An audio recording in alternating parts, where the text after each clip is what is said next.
Pareciera que en estos tiempos los malos sacan carné de buenos con notable celeridad. Ricardo Martinelli, desde que ascendió al solio presidencial, quiso siempre identificarse como un padrino o un capo de la Cosa Nostra. La Vítola, por ejemplo, ya lo trataba de un capi de tutti di capi. Situación por demás execrable, ya que la historia de la Cosa Nostra siciliana, la Ndrangheta calabresa, la Camorra napolitana y de las diversas mafias norteamericanas es una historia horrorosa que chorrea sangre, injusticia y explotación. La persistente existencia de estas bandas criminales ha castigado el sur de Italia y lo siguen haciendo de manera tal que constituye una de las causas principales de la pobreza de su vida institucional, política y económica. El 11 de diciembre de 1990, una patrulla del FBI, formada por 10 agentes y 3 detectives, detuvieron a John Gotti, a Salvatore Sammy el Toro Gravano y otros dos más, los principales capos de la familia Gambino, una de las mayores organizaciones mafiosas de Nueva York. 13 meses después, se produjo el juicio contra los implicados y fue una de las vistas más espectaculares que recuerda la ciudad de Nueva York en el siglo XX. El circo que se montó alrededor del Don fue indescriptible, con una legión de voluntarios que acudían a las puertas del tribunal para manifestar su simpatía por el acusado y proclamar su inocencia. Gotti movía sus piezas con rapidez, premiaba a los leales, apartaba a los neutrales y ordenaba castigo para quienes le habían combatido o puesto alguna traba durante los últimos años. Tenía una asombrosa confianza en su autoridad, a pesar de los problemas judiciales que encaraba y que fácilmente podían arruinar su carrera criminal. Su respuesta a la amenaza de los tribunales era, de nuevo, un desafío puro y duro. Pensaba que si se hacía una figura popular respetada y querida, no se atreverían con él. Los sobornos, chantajes y amenazas harían el trabajo sucio. Lo que no podía imaginar era que la derrota pudiera venir desde su círculo íntimo, de sus propias filas, que la traición anidara en su guardia pretoriana. Quien siembra viento recoge tempestades. Durante la instrucción, Gotti no dejó de maldecir y hasta incriminar indirectamente en su detención a Salvatore Gravano, el fiel lugarteniente. Sammy trató de defenderse y llegó a decirle: mátame si se prueba que eso es cierto, pero al menos déjame defenderme. Tanta fue la fría condescendencia de Gotti, su desdén y los violentos ataques hacia la integridad de su consejero como miembro del clan, que Salvatore Gravano, alias Sammy el Toro, se pasó al enemigo con todo su bagaje, que desde luego no era parco. Uno tras otro fue relatando los crímenes en los que había participado a las órdenes de Gotti. Al final, agotado, abucheado y aplaudido por el público a partes iguales, exclamó como para sí: fui un soldado leal y el más entregado de los capitanes. Él ladraba y yo mordía. Cuando la delincuencia común llega a tal extremo de evolución o perfeccionamiento, cuando rebasa los límites del control gubernamental, cuando establece líneas especiales de operación basadas en un sistema complejo, tipo empresarial, bien estructurado en su comisión, cuando persigue a través de determinadas acciones violentas la búsqueda del poder, ya sea político, económico, social, es cuando podemos decir sin lugar a dudas que estamos frente a un caso de delincuencia organizada. Y es así que tenemos que tratar lo que está pasando hoy con lo sucedido en el programa de ayuda nacional y en otras instancias del pasado gobierno.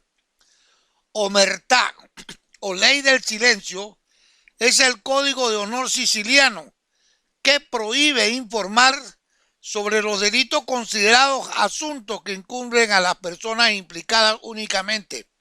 Esta práctica es muy difundida en casos de delitos graves o en los casos de mafia donde el testimonio o una de las personas incriminadas prefieren permanecer en silencio por miedo de represalia o por proteger a otros culpables. En la cultura de la mafia, romper el juramento de omertá es punible con la muerte. La omertá implica la prohibición categórica de cooperación con las autoridades estatales o el empleo de sus servicios, incluso cuando uno ha sido víctima de un crimen. Una persona debe evitar interferir en el negocio de los demás y no debe informar a las autoridades de un delito bajo ninguna circunstancia. Dentro de la cultura de la mafia, romper la omertá es castigable con la muerte. Lo que estamos viendo con los señalamientos que hoy hace el otrora hombre de confianza de Ricardo Martinelli, Giacomo Tamburelli, referente a las irregularidades cometidas en el programa de ayuda nacional PAN, donde desnuda el sistema operativo del expresidente, nos trae a la memoria lo sucedido entre John Gotti y Salvatore el Toro Gravano.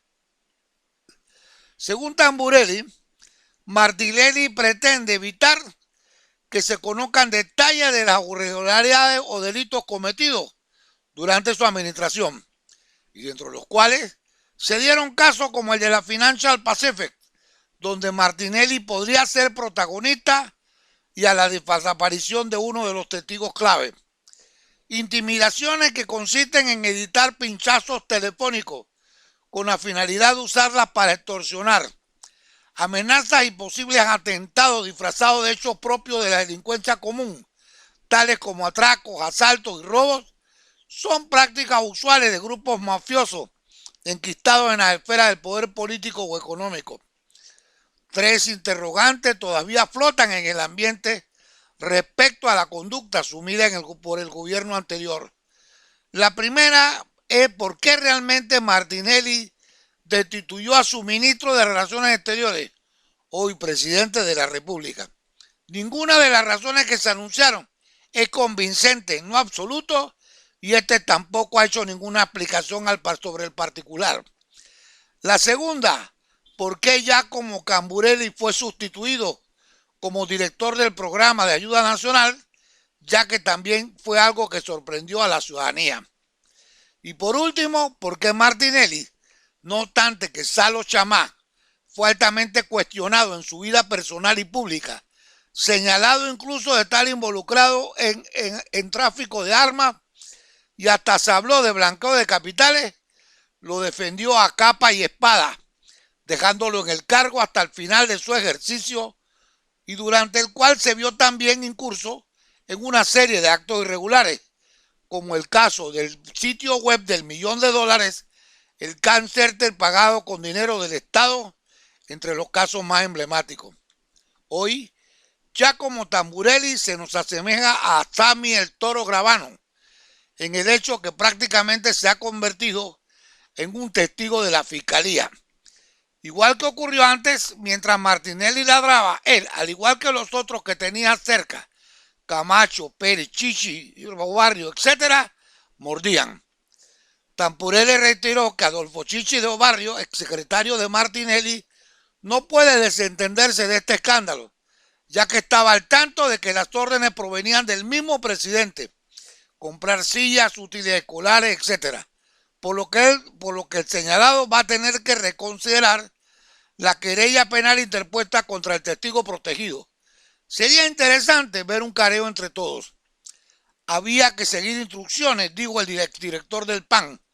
Aseguró no sentir miedo e insistió que las amenazas contra su persona no lo van a intimidar, para dejar de contar todo a las autoridades, porque está interesado en que se investiguen todos los hechos. Hoy, Los cancerberos de Martinelli pretenden exonerarlo, descargando su responsabilidad en Tamburelli y en Papadimitriou, cuando todo el país se convenció que no se movía una hoja en su gobierno si él no la soplaba. Y es por eso que la omertá no le va a funcionar en lo absoluto.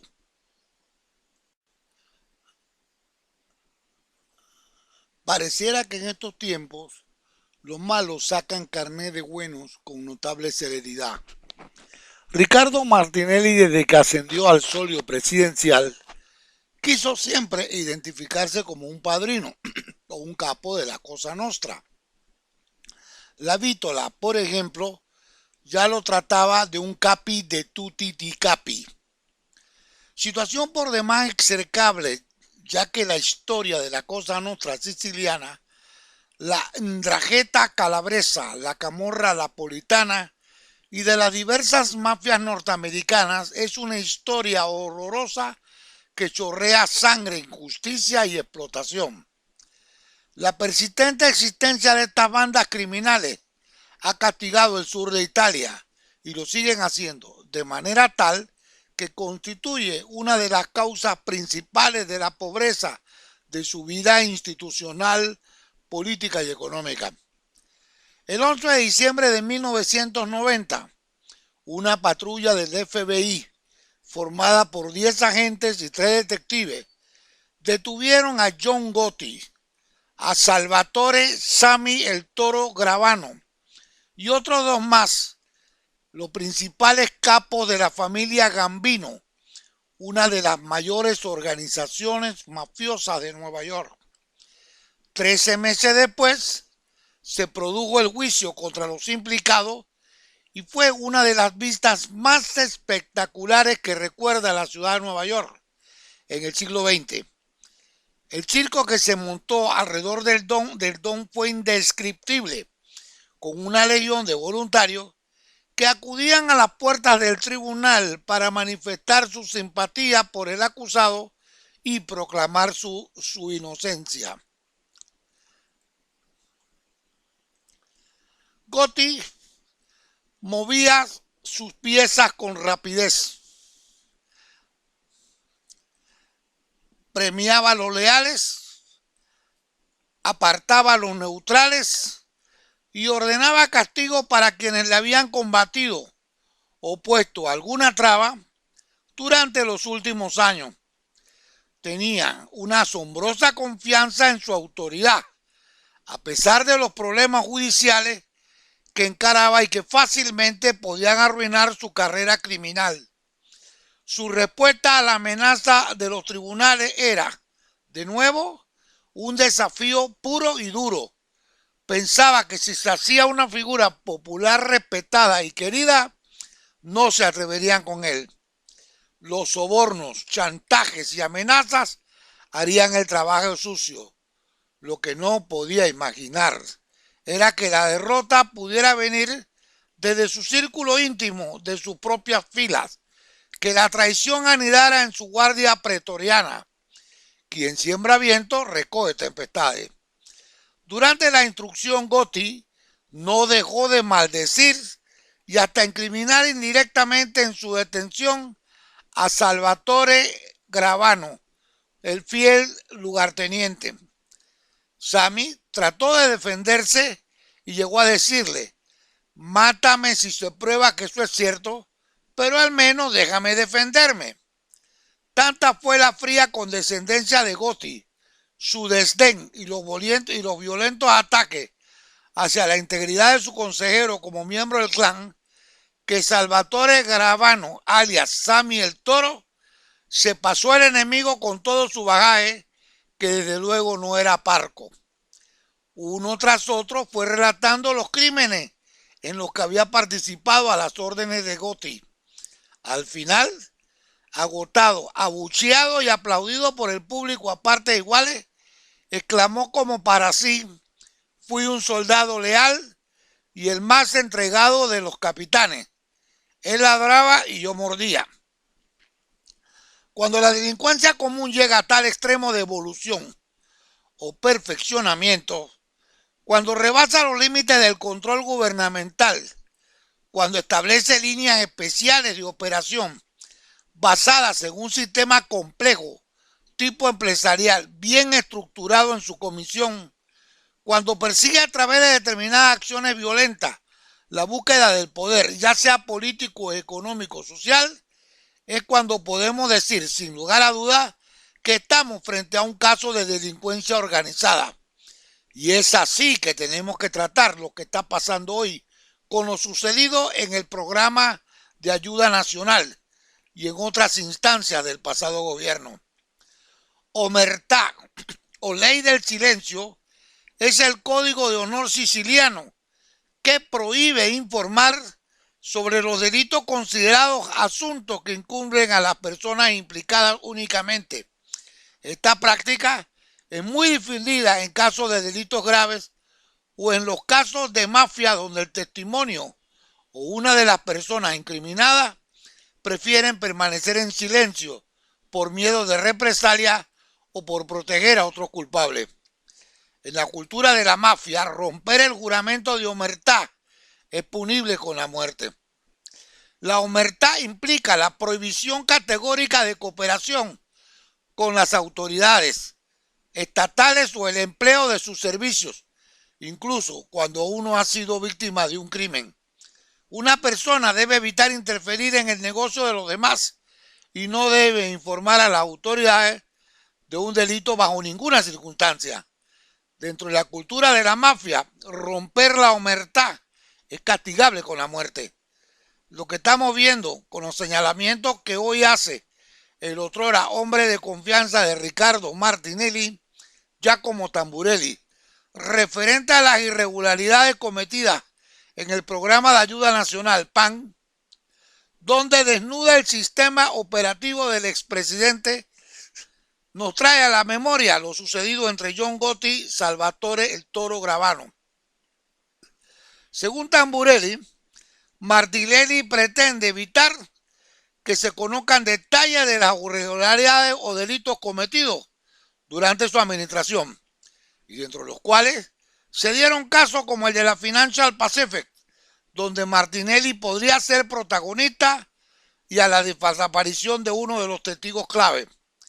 Intimidaciones que consisten en editar pinchazos telefónicos con la finalidad de usarlas para extorsionar. Amenazas y posibles atentados disfrazados de hechos propios de la delincuencia común, tales como atracos, asaltos y robos, son prácticas usuales de grupos mafiosos enquistados en la esfera del poder político o económico. Tres interrogantes todavía flotan en el ambiente respecto a la conducta asumida por el gobierno anterior. La primera es por qué realmente Martinelli destituyó a su ministro de Relaciones Exteriores, hoy presidente de la República. Ninguna de las razones que se anunciaron es convincente en lo absoluto, y este tampoco ha hecho ninguna explicación sobre el particular. La segunda, por qué Giacomo Tamburelli fue sustituido como director del programa de ayuda nacional, ya que también fue algo que sorprendió a la ciudadanía. Y por último, por qué Martinelli, no obstante que Salo Chamá fue altamente cuestionado en su vida personal y pública, señalado incluso de estar involucrado en tráfico de armas y hasta se habló de blanqueo de capitales, lo defendió a capa y espada, dejándolo en el cargo hasta el final de su ejercicio, y durante el cual se vio también incurso en una serie de actos irregulares, como el caso del sitio web del $1.000.000, el cáncer pagado con dinero del Estado, entre los casos más emblemáticos. Hoy, Giacomo Tamburelli se nos asemeja a Sammy el Toro Gravano, en el hecho que prácticamente se ha convertido en un testigo de la fiscalía. Igual que ocurrió antes, mientras Martinelli ladraba, él, al igual que los otros que tenía cerca, Camacho, Pérez, Chichi, Obarrio, etc., mordían. Tamburelli reiteró que Adolfo Chichi de Obarrio, exsecretario de Martinelli, no puede desentenderse de este escándalo, ya que estaba al tanto de que las órdenes provenían del mismo presidente: comprar sillas, útiles escolares, etc.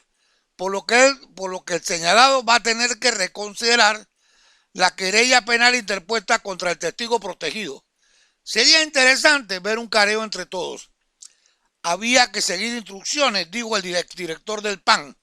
Aseguró no sentir miedo e insistió que las amenazas contra su persona no lo van a intimidar para dejar de contar todo a las autoridades, porque está interesado en que se investiguen todos los hechos. Hoy, los cancerberos de Martinelli pretenden exonerarlo, descargando su responsabilidad en Tamburelli y en Papadimitrio, cuando todo el país se convenció que no se movía una hoja en su gobierno si él no la soplaba. Y es por eso que la omertá no le va a funcionar en lo absoluto.